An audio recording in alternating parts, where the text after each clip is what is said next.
New mom with first child हो या second child हो, उसे मिथ के थ्रू सफ़र होना ही पड़ता है। क्यों? क्योंकि जो हमारे बड़े हैं वो डरते हैं कि कुछ हो न जाए, बट ये गलत है। कैसे, ये हम डिटेल वीडियो में देखेंगे, so keep watching.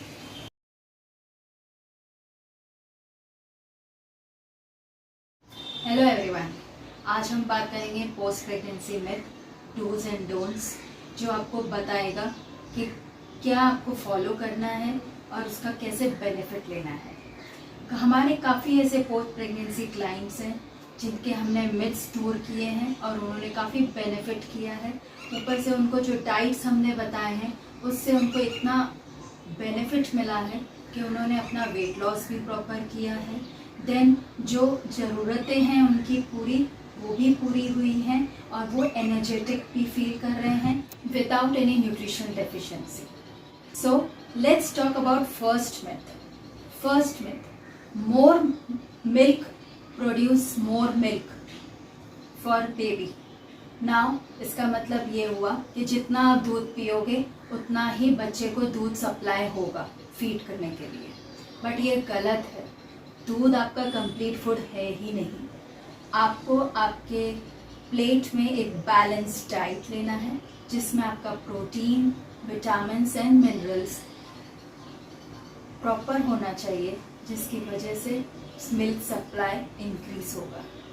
Next myth जो देखा गया है वो है कि आप जितना ज़्यादा घी खाएंगे उतना ज़्यादा आपके लिए अच्छा है, आपके बोन्स के लिए अच्छा है, बट ये भी गलत है। घी आपका फैट्स इंक्रीज कर रहा है, आपके बोन्स के लिए ज़रूरत नहीं है। क्यों? क्योंकि ऑलरेडी आपके बॉडी में फैट्स है जो काम कर रहा है। एडिशनल अगर आप घी इंटेक करोगे, ज़्यादा से ज़्यादा आपको 2 टीस्पून घी लेना है, उससे ज़्यादा नहीं। घी ज़्यादा लेने से वेट गेन होगा और बाद में आपको वेट लॉस में चैलेंज होगा। सो प्लीज़ एंश्योर कि आप अपना घी की मात्रा प्रॉपर रखें जितनी आपकी ज़रूरत है। थर्ड, काफ़ी केसेस ऐसे भी देखे गए हैं कि कहते हैं कि अगर चावल खाएंगे तो स्टिचेस हील नहीं होंगे नॉर्मल डिलीवरी और सी सेक्शन में, बट ऐसा नहीं है। अगर ऐसा है तो चावल और रोटी में कोई फर्क नहीं है,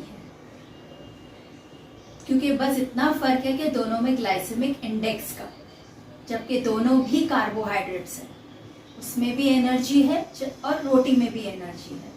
चावल का कोई रोल नहीं है स्टिचेस को हील करने का, बट हम भूल जाते हैं कि स्टिचेस को अगर हील करना है तो हमें डॉक्टर की दी हुई मेडिसिन्स, उनके ऑइंटमेंट्स और आपका मूवमेंट बहुत इम्पॉर्टेंट है। कई बार वुमेन सोचती हैं कि मुझे स्टिचेस है तो मैं उठूँ नहीं तो स्टिचेस पे मुझे पेन होगा। वो पेन नेचुरल है और वो होगा, बट उस पेन को धीरे धीरे वो अपने टाइम से ही जाएगा, बट आपको वॉक करते रहना है।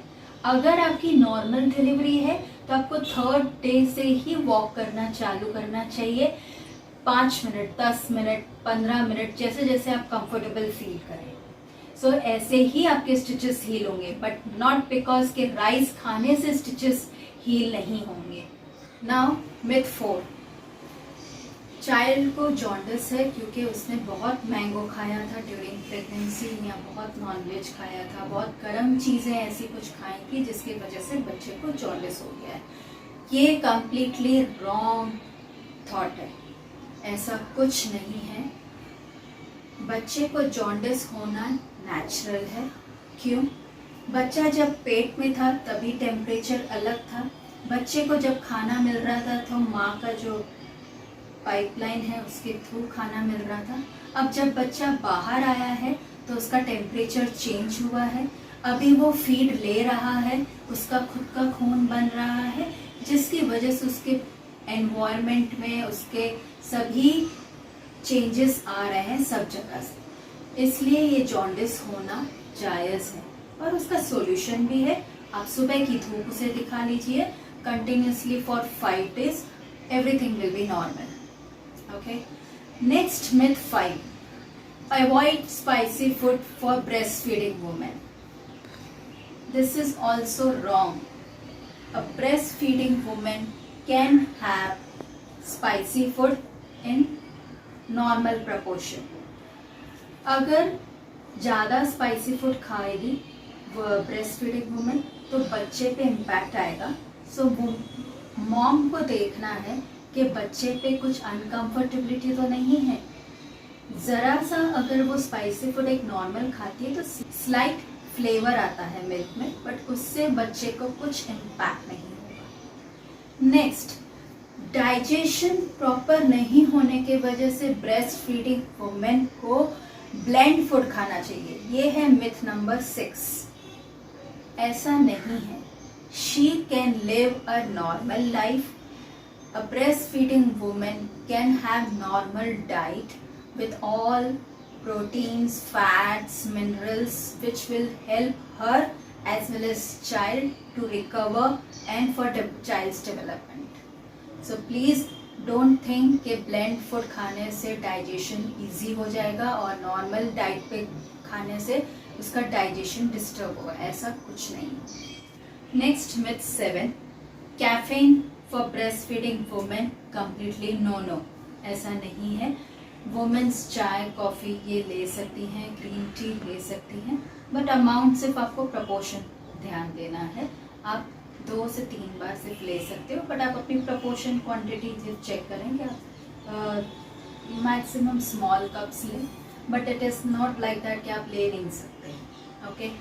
नेक्स्ट मिथ ये है कि मिथ नंबर 8 कि आप है ना वाइट चीज़ें नहीं खानी है. कुछ लोगों में एक वहम है, नहीं तो हमारे घर में बुरा होता है. 21 डेज तक आपको वाइट चीज़ें नहीं खानी है. तो वाइट में क्या आता है? राइस आता है, मिल्क आता है, पनीर आता है. तो आपको ये सारी चीज़ें जो वाइट हैं वो नहीं. ऐसा कुछ नहीं है. प्लीज़ ऐसे मिथ्स को न फॉलो करें, न न्यू मॉम्स को ये फॉलो करवाएं, क्योंकि डर पैदा करने से सिर्फ आप एक आने वाली पीढ़ी को एक डर ही सिखा रहे हैं, जबकि कुछ हुआ कुछ और होगा, बट उसका रीज़न कुछ और निकला होगा. So please avoid such type of myth. Next myth 9, breast feeding से आपका वेट लूज होगा. ऐसा नहीं है.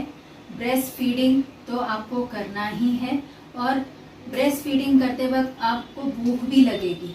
तो आपको जो आपका खाना होना चाहिए वो आपको इंश्योर करना है कि ज़्यादा फैटी नहीं हो, प्रोटीन्स हो, विटामिन्स एंड मिनरल्स हो आपके फूड में. बट येस, आपने जो 9 मंथ्स दिए हैं उसका वेट गेन जो उस दौरान हुआ है वो तो धीरे धीरे ग्रेजुअली जाएगा. बट प्लीज़ इंश्योर उसका इम्पैक्ट आप अपने खाने पे नहीं लाएं, क्योंकि आपके दिमाग में ये होगा कि कब वेट लूज होगा. 2 महीने हो गए, 3 महीने हुए, मैं इतना ब्रेस्ट फीड करवा रही हूँ और बच्चा पी रहा है बट मेरा वेट लॉस नहीं हो रहा है. तो आपका फोकस अभी वेट लॉस में नहीं होना चाहिए. आपका फोकस आपकी रिकवरी, बच्चे की हेल्थ, डेवलपमेंट पे ही होना चाहिए. ग्रेजुअली ये वेट लॉस धीरे धीरे होगा. It will take 6 months, 1 year, gradually होगा. So please have patience and don't focus on weight loss in short interval of time, or no compromise in your food intake. Next है alcohol and breastfeeding mix. इसका मतलब ये हुआ कुछ women's are habitual of having alcohol. So उनका questions जो हमारे पास आए हैं, क्या वो alcohol ले सकती हैं? So वो alcohol ले सकती हैं, but उनको उसका proportion काफ़ी कम होना चाहिए. I will say only a half glass, not every day, but yes weekly में 1 या 2 बार. और जब आप ब्रेस्ट फीड कर रहे हो तो तुरंत अल्कोहल लेके आप ब्रेस्ट फीड ना करें, क्योंकि इवन मिल्क जब आप दोगे तो उसमें भी अल्कोहल जाएगा. सो आप 2 से 2.5 घंटे बाद दें, क्योंकि उसका इम्पैक्ट अल्कोहल का रिड्यूस हो जाता है. सो बच्चे के मिल्क में नहीं जाएगा. नेक्स्ट मिथ नंबर 12, आप जब प्रेगनेंसी के बाद आप देखते हैं कि आपका पेट बाहर आता है। तो काफ़ी बार लोगों को जो मालिश वालियाँ होती हैं वो सजेस्ट करती हैं कि आप अपने स्टमक के एरिया को इतना ज़ोर से आप बांधें कि आपका टमी अंदर हो जाए, but this is completely wrong. आप एक्चुअली अपने आप को खुद इंजर कर रहे हैं, और जो आपके स्टिचेस हैं, आपका यूटेरस है, उसमें हैवी ब्लीडिंग हो सकती है। So please avoid this. ऐसा कुछ नहीं है। अगर आपकी नॉर्मल डिलीवरी हुई है तो आफ्टर 3 वीक्स आप नेचुरली योगा स्टार्ट कर सकते हैं, एक्सरसाइज स्टार्ट कर सकते हैं। धीरे धीरे आपका टमी अंदर होगा, न कि आप उसको जोर से कपड़े से बांधें और जिसकी वजह से आपका टमी अंदर होगा। उससे कुछ नहीं होने वाला। और ये मिथ बहुत सालों से चला आ रहा है। इवन ये सजेशन मुझे भी मिला, बट मैंने कुछ ऐसा फॉलो नहीं किया। मैंने योगा को प्रेफर किया क्योंकि लॉजिकली खुद ही आप सोचिए ना, आप जब किसी टमी को ऐसे करोगे तो आपका यहाँ पे रैशेस आएंगे, आपका ब्लड सर्कुलेशन स्लो हो जाएगा। सो इससे आपका कुछ फ़ायदा नहीं होने वाला, आपको नुकसान ही होगा। नेक्स्ट मिथ जो हमने देखा है वो बोला गया है कि ब्रेस्ट फीडिंग वुमेन्स को ब्रा नहीं पहनना चाहिए, बट आई शुड से कि ब्रेस्ट वुमेन को ब्रा पहनने चाहिए टाइम टू टाइम। नहीं तो उनका जैसे पीरियड ऑफ टाइम होगा वैसे वैसे ब्रेस्ट सैगी हो जाएगा। इसकी वजह से आपको इंश्योर करना चाहिए कि आप ब्रा पहने। मार्केट में ब्रेस्ट फीडिंग ब्रा भी आता है, आप अच्छे ब्रांड का देख के आप सिलेक्ट कीजिए। ओके। नेक्स्ट मिथ ये है कि जो फॉलो किया जाता है कि वुमेन्स को 21 डेज तक बाहर ही नहीं निकलना। इवन अगर डॉक्टर ने बुलाया भी होगा स्टिचेस चेक करने के लिए तो भी आपको बाहर नहीं निकलना है, क्योंकि ये हमारे यहाँ ये ही ट्रेडिशन फॉलो होता है कि 21 डेज तक वुमेन्स को बाहर नहीं जाना चाहिए क्योंकि कुछ हो सकता है। ऐसा कुछ नहीं होता है। प्लीज़ आप इस मिथ को ना फॉलो करें। It is very important, this is a message to elders. Please आप ये ना फॉलो करें, बिकॉज रेगुलर चेकअप बहुत ज़रूरी होता है। पहले के ज़माने में बहुत सारे चैलेंजेस होते थे, इन्फेक्शंस भी जनरेट होता था, जिसकी वजह से वुमेन्स को पोस्ट प्रेगनेंसी के बाद पता ही नहीं चलता था कि किस वजह से हुआ, क्या हुआ। तो ये बहुत ज़रूरी है कि जब जब आपको डॉक्टर्स बुलाएं आप प्लीज़ चेकअप करने के लिए वीकली जाते रहें। ऐसा कुछ नहीं है कि 21 डेज़ के बाद आप बाहर नहीं जा सकते। नेक्स्ट मिथ जो फॉलो होता है खास करके सी सेक्शन में और नॉर्मल डिलीवरी में भी बोला जाता है, कुछ लोगों का सोचना ये है कि वो हैवी लिफ्ट नहीं उठा सकती हैं। So let me tell you, ऐसा कुछ नहीं है। आफ्टर 6 to 8 वीक्स के बाद जैसे ही आप अपने आप को बेटर फील करना देखें, होना ही चाहिए 6 to 8 वीक के बाद आप हैवी लिफ्ट्स थोड़े थोड़े उठा सकते हैं। ऐसा कोई प्रॉब्लम नहीं है कि आप हैवी लिफ्ट्स उठाएंगे तो आपको प्रॉब्लम हो जाए, ऐसा कुछ भी नहीं है। So you can come back to your normal work easily. The next point is the path of recovery health. आप अपने आप को रिकवर कैसे कर सकते हैं, क्या क्या पॉइंट्स आपको टेक केयर करने हैं, वो पॉइंट्स हम डिस्कस करेंगे। The first point is drink plenty of water, especially the need for breastfeeding moms. Take rest as much as you can. Please, elders, don't आप रिलेट ना करें अपने आप से कि उस टाइम पे आपने नहीं किया था, क्या ज़रूरत है, हमने नहीं किया था तो इनको क्यों ज़रूरत है, हमने भी तो काम करना चालू किया था। ऐसा नहीं है। Everything takes time, so please body को टाइम दें हील होने का and don't compare with anyone और each other please. Next is nourish your body with a well balance diet. जैसे कि मैंने कहा कि आपके फूड में बैलेंस डाइट होना चाहिए, so please eat good vegetables, vitamins, minerals, then lots of fruits, then you should have protein, so that you should have a very balanced diet and you should recover faster. Next जो हमने problems देखी हैं वो है कई लोगों को abdominal pain होता है, then you please use hot water baths so that it will help you to relieve faster. Then काफ़ी बार ऐसा होता है कि कभी कभी आप ड्यूरिंग पोस्ट प्रेगनेंसी के बाद आप कभी सैड फील करते हो या कुछ आपका मूड नहीं होता, आप अच्छे मूड में नहीं हो, please talk to your family members और friends, connect with them, interact with them, share with them what you are feeling, so that it should not impact your health and baby's health. आपका खुश रहना बहुत ज़रूरी है. Always smile and ensure that you are taking care of yourself much more than earlier.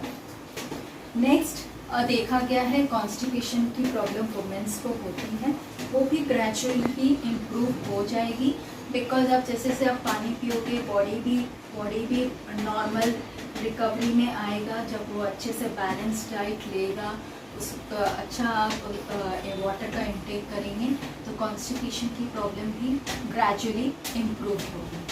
Next अगर देखा गया है तो काफ़ी लोग उन्हें डेवलप करते हैं हेमोरॉइड्स का ड्यूरिंग प्रेगनेंसी, और ऐसे वक्त पे अगर आपको पेन होता है या ब्लीड होता है तो please consult your doctor.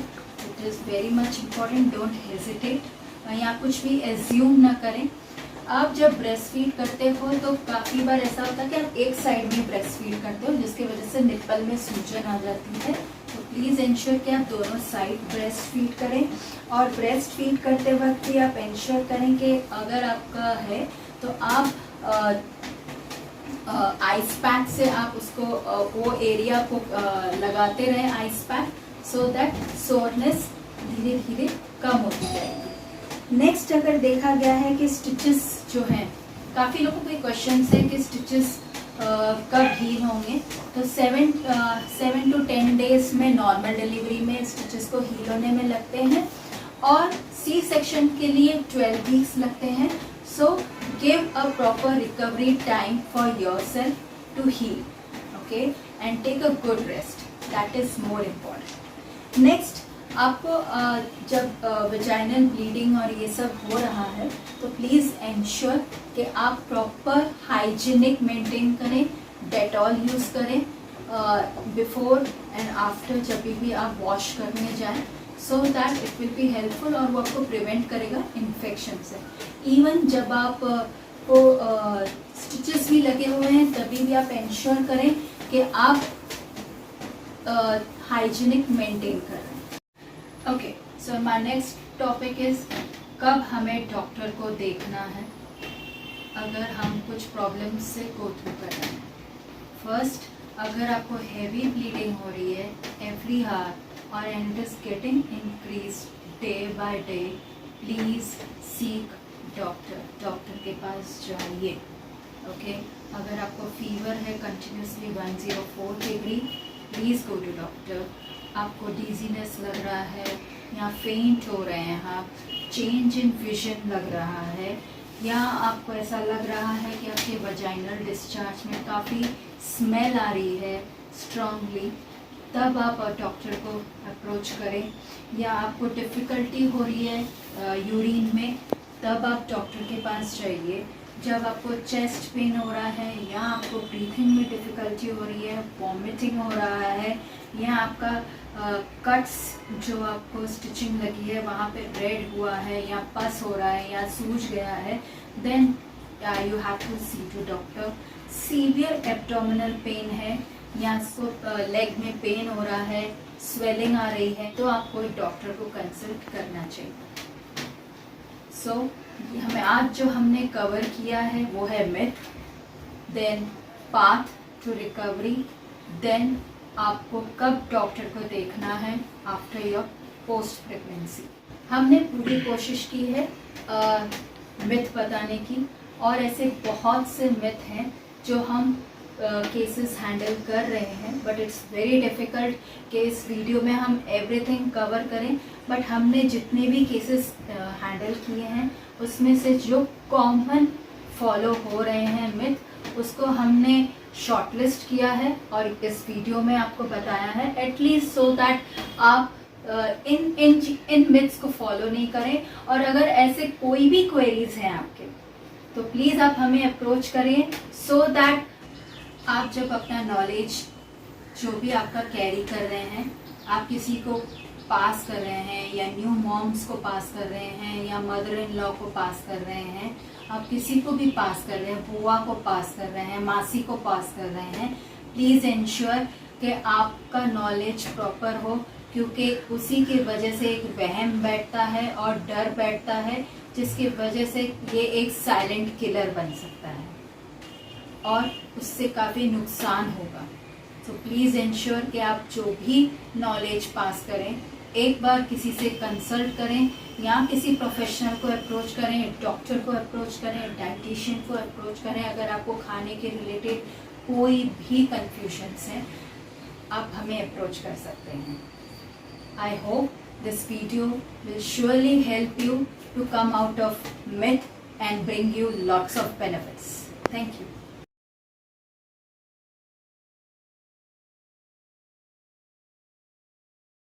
Subscribe my channel and hit the bell icon to get updates on upcoming videos.